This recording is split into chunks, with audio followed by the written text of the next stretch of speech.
guys, and welcome to Brain Eaters, where each week we talk about a different thing that will eat at your brain. I'm Mary Lortz. And I'm Halle Kiefer. And this week, poop transplants. The transplant of our time! Oh, the cutting edge of science, poop transplants.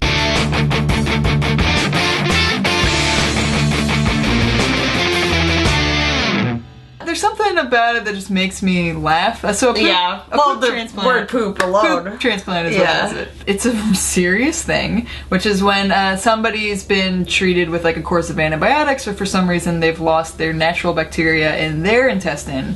There used to not be much we could do because they could try to like reintroduce it orally. Right, it wasn't really happening. Yeah. No. Introducing something orally is totally different than putting it up your pooper, which is what they do now with poo transplants. Yeah, because the problem was the colonies of bacteria. You have to have like they make like little cities for themselves. Yeah, it's like a beautiful, like a rainforest in your colon. Yeah. It's like, wiping out like a whole ecosystem and then trying to reverse engineer it. Yeah, and trying to just like shove it in. So now they take somebody else's beautiful bacteria universe. Always thinking us. Yes, and put it into your butt.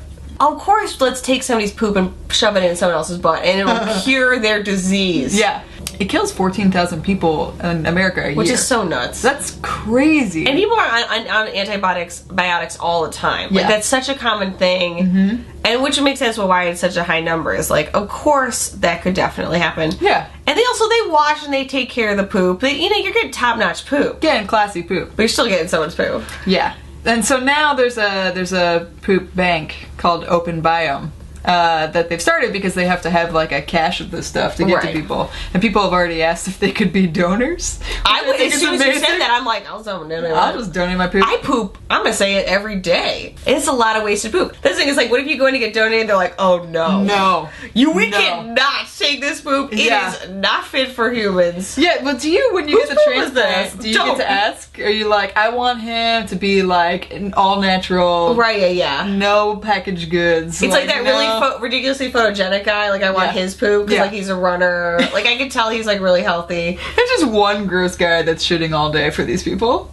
Boy, but what a job! I kind of want to be that guy. Just sitting on a throne. It's probably just an intern. They don't even pay him. They're just like, I'm sorry, but here's a lot of magazines and coffee. What if, it's good for him for starting a real bank and not just stealing people's poops. That's true, yeah. Poop technology is so cutting edge. Like, this is such, like, cutting edge technology. That was smart of, the guy who started the bank is called doctoral candidate Mark Smith.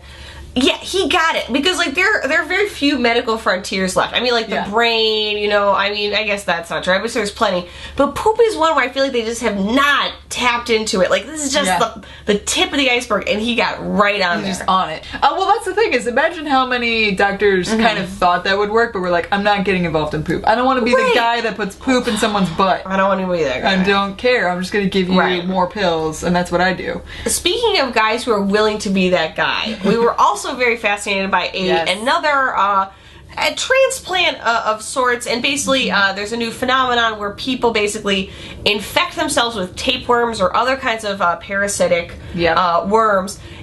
Because what they found is people who deal with a lot of autoimmune problems, so for example terrible allergies or Crohn's disease or terrible asthma, what they found is if you introduce a parasite into your body will attack the parasite, and so it will leave you alone. Yeah. Fucking cheat! I love that! That's, of course. And it is interesting because now we do know that that's probably why we have a lot of autoimmune problems, is because we don't have parasites. We live in a very hygienic society, so our body does have like this like system where it makes sense. Like, of course it would, in some people it would attack your body. Yeah. And of course in some people, if you give somebody worms, problem solved.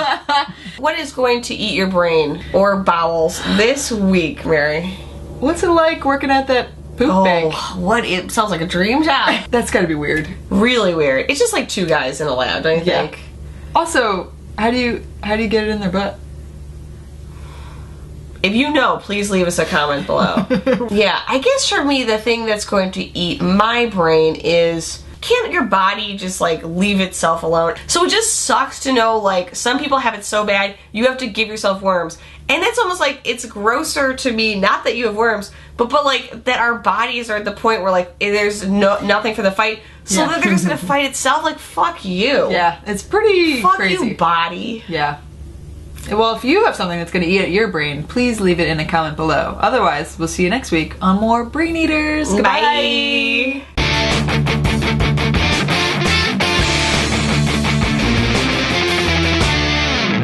Ass to ass. Ass to ass. That's probably how they put it in. That's probably how they put it in. Just two butts touching. Ugh.